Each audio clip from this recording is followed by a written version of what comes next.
बिस्मिल्लाहिर्रहमानिर्रहीम। अस्सलाम वालेकुम। आप देख रहे हैं एमरा न्यूज़ और मैं हूं आपका होस्ट नदीम हैदर। आज एक नए और इंतहाई अहम व्लॉग के साथ मैं आपके सामने हाजिर हुआ हूं और आज मैं आपके सामने पेश करने जा रहा हूं 3 निहायत अहम खबरें। पाकिस्तान तहरीक इंसाफ की जानिब से फ़ैसला किया गया है कि आज के बाद सिक्योरिटी के जो फ़राइज़ सर अंजाम देंगे वो उनकी यूथ और टाइगर फोर्स सिक्योरिटी के फ़राइज़ सर अंजाम देगी और उसके साथ साथ अदालत की जगह अब जिरगे का इस्तेमाल किया जाएगा और साथ साथ इलेक्शन करवाने के लिए पाकिस्तान तहरीक इंसाफ के चेयरमैन चंदा करने जा रहे हैं। जी हाँ, देखिए क्या हो रहा है कि ये इतनी दिलचस्प खबर मैं आपके सामने रख रहा हूँ। मामला जहाँ पर दिलचस्प है वहाँ पर थोड़ा सा संगीन भी है, क्योंकि 3 इदारों की जानिब से इलेक्शन करवाने के लिए इनकार कर दिया गया है। अदालत का कहना यह है कि इस वक्त लाहौर हाई कोर्ट के अंदर जो है तकरीबन लाखों की तादाद में केसेस ऐसे हैं जो कि ज़ेर इल्तवा हैं और उसके बाइस वो इलेक्शन करवाने के लिए अदालती अमला फराहम नहीं कर सकते। और उसके साथ साथ इलेक्शन अगर होगा तो वज़ारत दिफा का कहना यह है कि इस वक्त मुल्क के अंदर जो बदअमनी की सूरत हाल है उसके बाइस वो इन हालात के अंदर फ़ौज और रेंजर्स को तैनात नहीं कर सकते। लिहाजा सिर्फ़ एक ज़िला पंजाब का आखिरी ज़िला जिसके बाद सिंध शुरू हो जाता है राजनपुर, वहाँ पर जो है सिक्योरिटी फराहम की जा सकती है। लिहाजा इसके साथ साथ वज़ारत दिफा और अदलिया के साथ साथ वज़ारत ख़जाना का ये कहना है कि भाई हमारे पास इतने पैसे नहीं हैं कि हम इलेक्शन के लिए फ़राहम कर सकें। इलेक्शन की कमीशन की जानिब से इस वक्त जो है 60 अरब का मुतालबा किया जा रहा था, जबकि वज़ारत ख़जाना का कहना ये है कि हम सिर्फ़ 12 अरब रुपए दे सकते हैं, यानी कि 60 का तकरीबन 20% जो हिस्सा है वो वज़ारत ख़जाना देने जा रही है। तो फिर इन तमाम चीज़ों को अगर इकट्ठा किया जाए और इसके अंदर से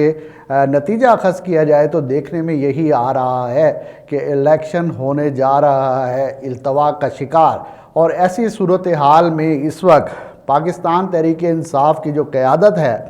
उसके अंदर ख़ासी जो है तशवीश पाई जा रही है। वो बहुत ज़्यादा इसमें ना सिर्फ परेशान हैं बल्कि ज़मान पार्क और बनी गाला में तो बाकायदा तौर पर गज़ल का प्रोग्राम हो रहा है और सब जो हैं बहुत ज़्यादा अफसुर्दा नज़र आ रहे हैं। और इस अफसुर्दगी की सबसे बड़ी वजह ये भी है कि अगर इलेक्शन इल्तवा का शिकार हुआ तो इस मौके पर इमरान खान साहब, जिनकी इस वक्त टांग ज़ख्मी हैं, वो बाहर नहीं आ सकते, वो तो अंदर रहेंगे, लेकिन उस वक्त तक जब पुलिस की जानिब से भी उन्हें सिक्योरिटी फराहम नहीं की जाएगी तो इसी तरह पीटीआई कारकुनान की वो तादाद जो इस वक्त ज़मान पार्क के बाहर मौजूद है, जिस पर करोड़ों रुपए का ख़र्चा किया जा रहा है, इसके सिलसिले में ना सिर्फ उन अफराद को वहाँ पर लाने के लिए ये भी हमारे ज़राए जो हैं इस बात की भी निशानदेही की गई है कि लोगों को बाकायदा तौर पर पैसे दिए गए हैं और जो बहुत ज़्यादा हमदर्दी रखते हैं इमरान खान साहब के साथ, जो कि सुबह शाम दोपहर वहाँ पर मौजूद हैं, तो उनके खाने पीने का और दीगर चीज़ों का इंतज़ाम भी जो है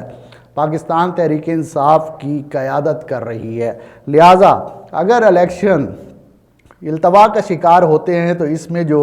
सबसे बड़ा नुकसान है वो पाकिस्तान तहरीक इंसाफ को होगा और उनके ना सिर्फ अखराजात बढ़ जाएंगे बल्कि इसीलिए उन्होंने असम्बलियों में भी जाने का फ़ैसला किया, क्योंकि अगर असम्बलियों से बाहर आ जाते हैं जैसा कि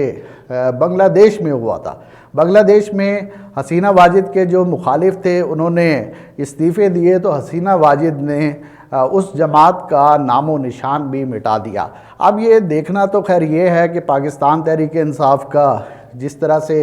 एकदम अरूज पे गई है, क्या इसका ज़वाल होगा या नहीं होगा ये फ़ैसला तो हमने नहीं करना, लेकिन सूरत हाल जो है वो नहायत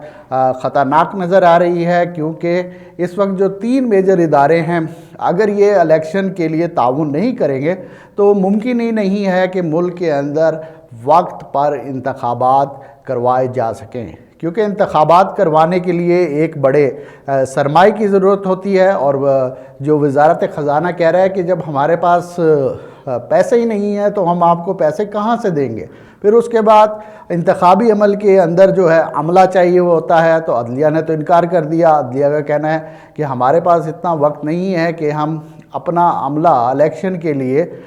بھیج سکیں، اور اس کے ساتھ ساتھ جب یہ سیکیورٹی کا ایک بڑا مسئلہ ہوتا ہے، اور ہم نے یہی دیکھا کہ جتنے بھی الیکشن ہوئے اس کے اندر فوج کو ریزرو پہ رکھا گیا، تمام حلقہ جات میں جو فوج ہے وہاں پر موجود ہوتی تھی تاکہ کسی قسم کی لا اینڈ آرڈر کا سلسلہ نہ بنے۔ لیکن اس وقت تو وزارت دفاع کی جانب سے کیا ہے، انکار کر دیا گیا ہے، لہٰذا 3 بڑے اداروں نے اس وقت عمران خان صاحب کو جھنڈی کروا دی ہے۔ اب یہ دیکھنا ہوگا کہ جب یہ 3 ادارے ہی تیار نہیں ہیں، اور وہ اس کی ریزن بھی پیش کر رہے ہیں، وجہ بھی بتا رہے ہیں کہ ہمارے پاس اس وقت ایسے حالات سازگار نہیں ہیں کہ ہم آپ کی مدد کر سکیں، جب ہم ایک کام کر ہی نہیں سکتے تو آپ کیسے ہم سے ایکسپیکٹ کر رہے ہیں کہ یہ کام کیا جائے۔ اور اس کے ساتھ ساتھ اس موضوع کے ساتھ میں آپ کو ایک اور خبر بھی دیتا چلوں، جس کی ڈیٹیل میں اپنے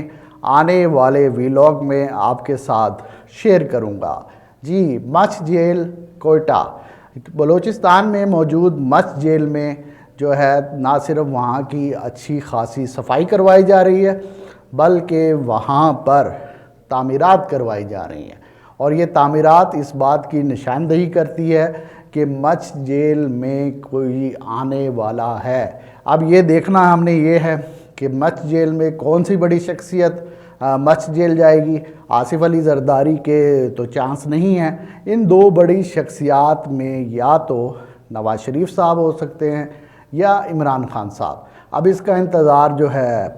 وقت نے کرنا ہے، اور انشاءاللہ آنے والے ویلاگ میں اس سے متعلق جو مزید تفصیل ہوگی وہ میں آپ کے سامنے رکھوں گا۔ اگر آپ کو میری یہ ویڈیو پسند آئے تو ہمارے چینل کو سبسکرائب کیجئے، پیج کو لائک کیجئے اور اس کو شیئر کریں، اور کوئی بھی سوال ہو تو کمنٹس میں لازمی پوچھیں۔ Thank you very much.